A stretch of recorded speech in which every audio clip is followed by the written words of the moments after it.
Hello guys, I'm working on a side project here for my shop. The bottom weather seal wore out and I did not like any of the replacement options from local suppliers. It seemed like there was a proprietary seal for this brand garage door that you're supposed to pay the technician to put in, and that's just not my style. So I found that if I were to buy a setup on Amazon that includes a new track, I can get a really solid seal. You can see here in the photograph, it's got like a double-walled seal.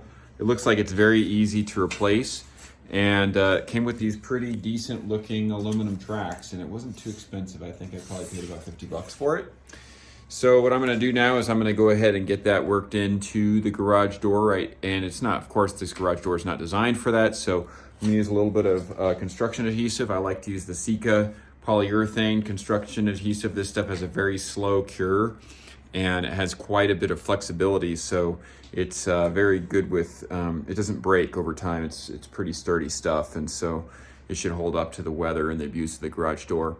So I'll go ahead and get started and show you how I'm taking care of this. Right here's basically where I'm gonna install it, and the center of the track is, I'm gonna screw it in right into the space between the materials here. I don't actually expect the screws to hold the piece in place as strongly as they intend it to be, just because the construction of this garage door is not designed for it. I could potentially tap it into the metal here, but that's a lot of work. So I'm gonna use a really long and wider screw than it comes with, and that polyurethane adhesive is really durable. In fact, it's so strong that I'm pretty sure that that adhesive is gonna be doing most of the heavy lifting. So I'm gonna go ahead and start by applying that adhesive to the garage door, and then I'll use self-tapping screws and get the track up. And I'm using a ladder to support the garage door at a working height that I am pretty comfortable with using. Okay, I got the Sika applied, and I applied it to the low point to make sure that it has a complete seal, which will also help seal out the weather. And fortunately, the track comes in 3 separate pieces, so I marked right there. You can see that line where that first piece ends, and that makes it construction quite a bit easier than dealing with one long piece. So I checked the size of this pan head screw I use these for cabinetry, and they just fit right there in the channel nicely. And this extra thickness and length of the shaft is gonna hold that in there very sturdy. Look at the screws it came with. You basically have to be going into a piece of sheet metal to make those work. Okay, got the first one in, and it's a good thing I used these long screws. Even as long and as wide as they were, they slipped quite a bit. I had to be very careful not to over torque them.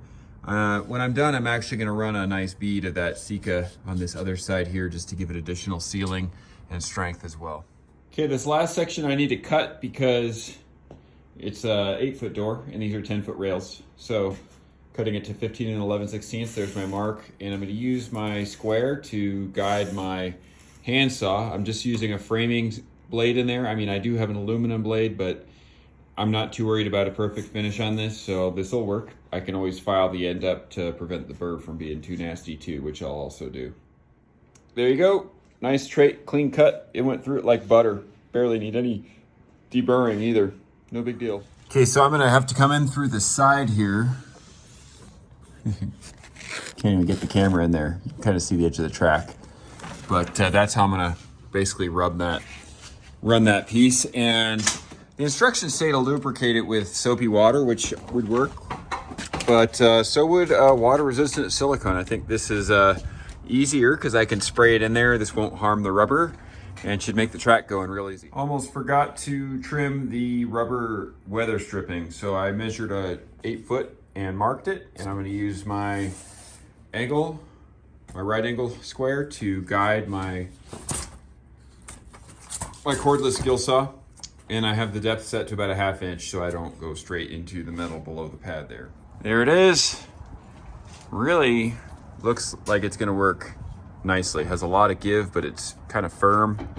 Went in super easy, and I'm pretty excited about having this new track. I can buy these replacement pieces for about 20 bucks and no compromises. It's much better than what I had before. I'm sure it'll do the job. If you guys like that video, please stay tuned for more like this. I do as much DIY repair stuff myself, plus I own a carpentry business, and I do put those projects up from time to time. And I'm a fan of cooking wild game, so please subscribe, like, and share, and stay tuned for more. That is a super tight seal. that's not let any water or wind get in. Very nice.